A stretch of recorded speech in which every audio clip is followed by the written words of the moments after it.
કોંગ્રેસના ફોર્મ ભરવા માટે કોઈ ઉમેદવાર જ નહોતા, તો એ આપને આનંદ થશે કે ઉમેદવારોએ આપણે આપ્યા, એનો મેન્ડેટ છે ને ઉમેદવારોએ કીધું, એ લોકોએ ફાડી નાખ્યા. આમ આદમી પાર્ટીના 2-3 જગ્યાએ એવું બન્યું કે મેન્ડેટ ફાડી નાખ્યા. ગુજરાત સરકારે અસંખ્ય ગ્રામ્ય વિકાસના કામો કર્યા છે.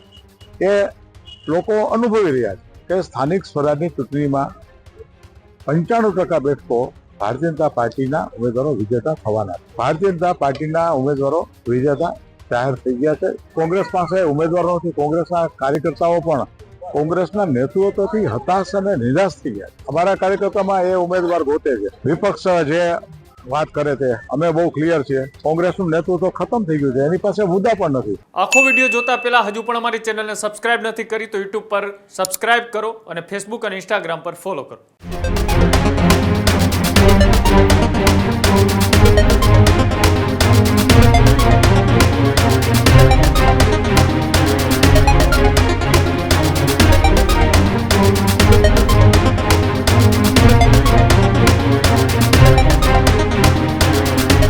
ધોરાજીની અંદર છેલ્લા 24 કલાકથી એક રાજકીય વિવાદ જોવા મળી રહ્યો છે. એક નિવેદનને કારણે ધારાસભ્ય મહેન્દ્ર પાડલિયાનું એક નિવેદન અને આ નિવેદન બાદ વિવાદ વધુ વકરી ચૂક્યો છે. ધારાસભ્ય મહેન્દ્ર પાડલિયાએ ખુલ્લા મંચ પરથી એક નિવેદન આપ્યું હતું અને કહ્યું હતું કે કોંગ્રેસ પાસે ઉમેદવાર નહોતા, ઘટતા હતા, એટલા માટે ભારતીય જનતા પાર્ટીએ તેમને ઉમેદવાર આપ્યા હોવાની વાત પાડલિયાએ કરી હતી.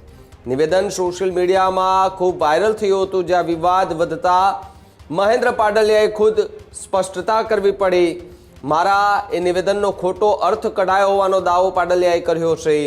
ગુજરાત કોંગ્રેસ પાસે નેતૃત્વનો અભાવ હોવાનો પણ દાવો કરવામાં આવ્યો છે.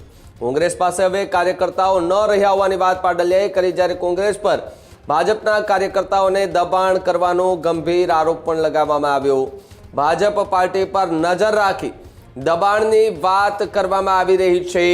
સ્થાનિક સ્વરાજ્યની ચૂંટણીમાં ભાજપ મજબૂત હોવાનો દાવો પણ કરવામાં આવ્યો છે, જ્યારે 95%થી વધુ બેઠકો ભારતીય જનતા પાર્ટી જીતશે તેવો દાવો મહેન્દ્ર પાડલિયા કરતા જોવા મળી રહ્યા છે. એટલે કે ખુલ્લા મંચ પરથી જગદીશ વિશ્વકર્મા પણ ત્યાં ઉપસ્થિત હતા અને તેની વચ્ચે એક એવું નિવેદન અને રાજકીય ચર્ચાઓ તેજ મહેન્દ્ર પાડલિયા એ ટ્રેન્ડ થઈ રહ્યા છે, ક્યાંક ટ્રોલ પણ થઈ રહ્યા છે અને સામે પક્ષ જે આમ આદમી પાર્ટી છે તેઓ ભાજપ અને કોંગ્રેસને એક સાથે મિલીભગત કહી રહી છે. એટલે કે ભાજપ અને કોંગ્રેસ બંને એક જ પાર્ટી હોવાની વાત આમ આદમી પાર્ટીએ પણ એવો દાવો કર્યો છે. જ્યારે મહેન્દ્ર પાડલિયાએ નિવેદન આપ્યા બાદ પાછું કેવી રીતે વાળવું, પાછા શબ્દો તો નથી વળતા, પરંતુ નિવેદન આપ્યું તેને લોકો સુધી પાછું કેવી રીતે પહોંચાડવું અને નિવેદનનો સાચો અર્થ સમજાવતા મહેન્દ્ર પાડલિયાએ શું કહ્યું સાંભળીએ એમને.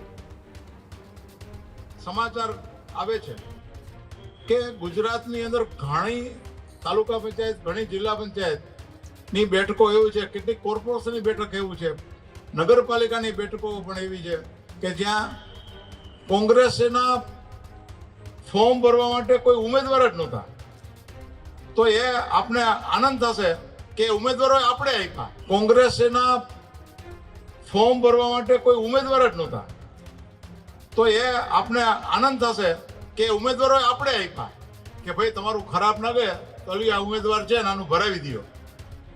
એનો મેન્ડેટ છે ને ઉમેદવારોએ કીધું, એ લોકોએ ફાડી નાખ્યા. આમ આદમી પાર્ટીના 2-3 જગ્યાએ એવું બન્યું કે મેન્ડેટ ફાડી નાખ્યા કે અમારે કઈ ચૂંટણી લડવી નથી. અને આજે બિનહરીફ 11 તારીખે પછીની જે 11 તારીખે ફોર્મ ભરાય ત્યારે સિંગલ ફોર્મ ભારતીય જનતા પાર્ટીનું ઉમેદવારનું આવ્યું. એવી લગભગ 100 બેઠકો છે ગુજરાતમાં, લગભગ 100. ગઈકાલે જનસેવા સંકલ્પની જે મોટી રેલી હતી એમાં અમારા માનનીય પ્રદેશ અધ્યક્ષ આવે પહેલા જે વક્તવ્ય આપવાનું હતું એમાં મેં મારી વાત મૂકેલી હતી કે સમગ્ર દેશમાં અને ખાસ કરીને ગુજરાત રાજ્યમાં આપણા યશસ્વી વડાપ્રધાન નરેન્દ્રભાઈ મોદી સાહેબે જે વિકાસની કેડી કંડારેલી છે, એ કેડી ઉપર, એ રાહ ઉપર ગુજરાત સરકારે અસંખ્ય ગ્રામ્ય વિકાસના કામો કર્યા છે. એ લોકો અનુભવી રહ્યા છે. તમામ વિભાગના વર્ણન કરું તો બહુ લાંબી યાદી થાય. તો એક વાતાવરણ બન્યું છે કે સ્થાનિક સ્વરાજની ચૂંટણીમાં 95% બેઠકો ભારતીય જનતા પાર્ટીના ઉમેદવારો વિજેતા થવાના છે. આજે ગુજરાતમાંથી સમાચાર આવી રહ્યા છે. આજના સમાચાર પ્રમાણે 130 બેઠક ઉપર ભારતીય જનતા પાર્ટીના ઉમેદવારો વિજેતા જાહેર થઈ ગયા છે.